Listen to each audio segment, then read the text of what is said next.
Are Rahul classes के YouTube channel पर आपका स्वागत है। यह सेशन वर्ग 10 विषय हिंदी अध्याय 3, 4 और 5 के सभी वस्तुनिष्ठ प्रश्नों को संग्रहित किया गया है। यदि आप अध्याय 1 और 2 वाले सेशन को नहीं देखे हैं तो उसे अवश्य देखें। तो चलिए बिना समय गंवाए आज के सेशन को आरंभ करते हैं। भारत से हम क्या सीखे किसकी रचना है? Max Muller. मैक्स मूलर का जन्म कब हुआ था? 6 दिसंबर 1823 जर्मनी के देसाब में। भारत से हम क्या सीखे किस प्रकार की विधा है? भाषण।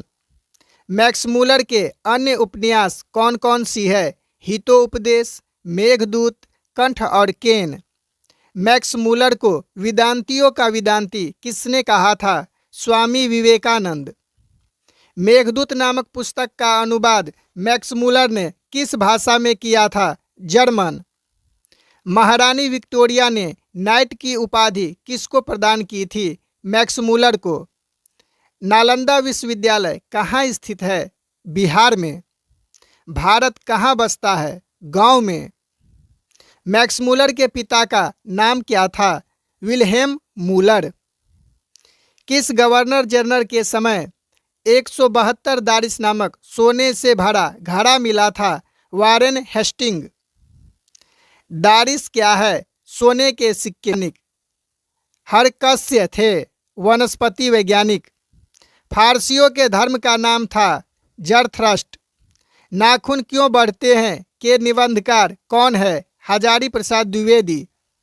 हजारी प्रसाद द्विवेदी ने निर्लज अपराधी किसे कहा है? नाखून को। कामसूत्र किसकी रचना है? वात्स्य यायन की। किस देश के लोग बड़े बड़े नख पसंद करते हैं? गौर देश। हजारी प्रसाद द्विवेदी जी का जन्म कब हुआ था? 1907 में। हजारी प्रसाद द्विवेदी जी का जन्म कहाँ हुआ था? बलिया, उत्तर प्रदेश। नख किसकी प्रतीक है? पशुता की। पृथ्वीराज रासो किसका संपादन है? हजारी प्रसाद द्विवेदी। हजारी प्रसाद द्विवेदी को कब पद्म भूषण की उपाधि से सम्मानित किया गया? 1957 में। अशोक के फूल किसकी रचना है? हजारी प्रसाद द्विवेदी।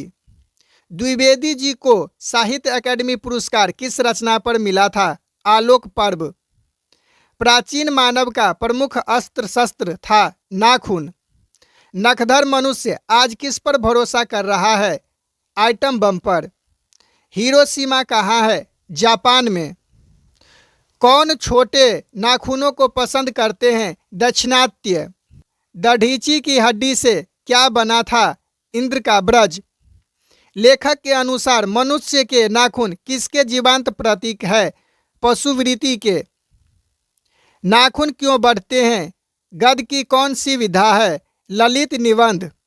नाखून क्यों बढ़ते हैं यह प्रश्न लेखक से किसने पूछा? छोटी बेटी ने। लेखक के अनुसार नाखून की विविध आकृतियां कौन सी है? त्रिकोण, वर्तुलाकार, चंद्राकार। किसने कहा था कि सब पुराने अच्छे नहीं होते, सब नए खराब नहीं होते? हजारी प्रसाद द्विवेदी। हम बार बार नाखून क्यों काटते हैं? बर्बरता समापन हेतु। समजात वृत्ति किसका नाम है? अनजान स्मृतियों का। नागरी लिपि पाठ के लेखक कौन है? गुणाकर मूले। नागरी लिपि साहित्य की कौन सी विधा है? निबंध। नागरी लिपि के आरंभिक लेख कहाँ से मिलते हैं? दक्षिण भारत। गुणाकर मूले का जन्म कब हुआ था? 1935 महाराष्ट्र में। पहले पहल किस राजाओं के लेखों के लिपियों को नंदी नगरी नाम दिया गया था? विजयनगर के राजाओं के। उत्तर भारत की विशेष अस्थात्य शैली को क्या कहते हैं? नागर शैली। नागरी लिपि कब एक सर्वदेशिक लिपि थी? 8वीं से 11वीं सदी में। पहले दक्षिण भारत की नागरिक लिपि क्या कहलाती थी? सिद्धम। भारतीय लिपियों की कहानी किसकी प्रसिद्ध रचना है? गुणाकर मूले। गुणाकर मूले की निधन कब हुआ? 2009 में। किस शासक ने अपने सिक्कों पर राम सिया की आकृतियां और नागरी लिपि में राम सिया शब्द अंकित करवाए थे? अकबर। नागरी लिपि शीर्षक पाठ किस पुस्तक से लिया गया है? भारतीय लिपियों की कहानी।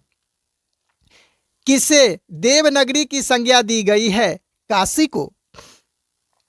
परमार शासक भोज कहाँ के रहने वाले थे? धारा नगरी के। दोहा कोश किसकी रचना है? सिद्ध सरहप्पा की। यदि आपको अच्छा लग रहा हो तो चैनल को लाइक और सब्सक्राइब अवश्य करें ताकि नए नए वीडियो आपको तुरंत प्राप्त हो सके।